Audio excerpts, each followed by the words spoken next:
Hello and welcome back to Searching the Archives. Today I'd like to talk a little bit about the traditional Roman Breviary.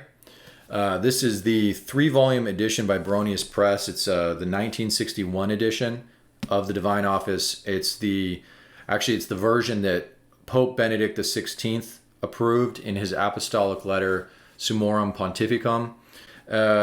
This is not meant to be an extensive review about this edition of the Roman Breviary, but what I hope to do is point out a few things I really like about it.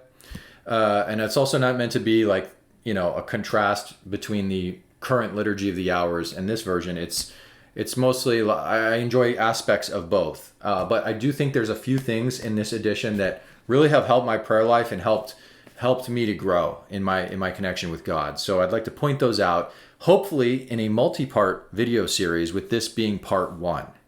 So with that all said, let's take a look at what I think is the first thing worth pointing out.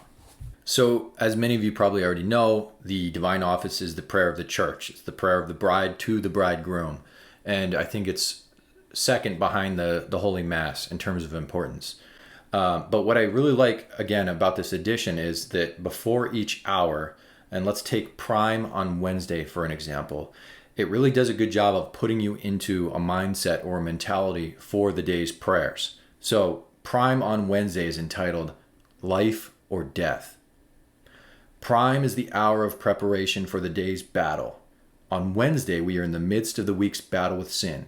And once again, the church gives us a picture of the two opposing camps, the kingdom of God and the kingdom of Satan, innocence and sin. In your hands is life or death, she tells us, choose. Now, I think that's an awesome intro. That's like an inspirational intro, right? Because it is the question we're all asked every day. This hour in particular has 3 different psalms. And so let's take the first one, Psalm 25, the prayer of the innocent.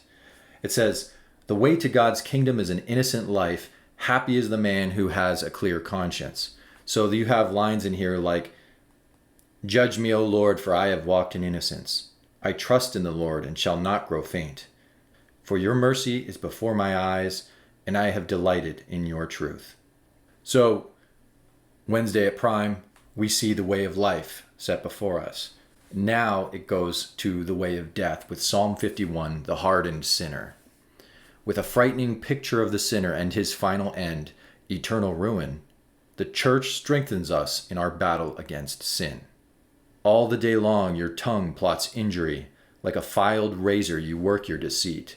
You love evil more than goodness, falsehood rather than honest speech. You love all the words of ruin, O lying tongue. And then finally, we get to Psalm 52, the foolishness and perversity of sinners. So in this song, similar to Psalm 13, we lament our inclinations to evil, the sad results of original sin, and at the same time, pray for sinners. So it talks about, their godless doings. The fool has said in his heart, there is no God.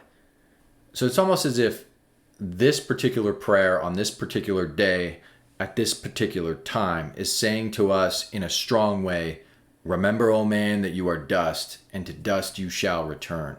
It's a strong call to action. Choose the way of life. I need that personally. I need a hard edge to my prayer life sometimes, and I think a lot of you probably agree with me on that. This is, again, just part 1, and I hope to do a couple more videos of this because I think this really helps us to understand the Psalms. Jesus prayed the Psalms. We should pray the Psalms. Thank you, and I hope to see you soon.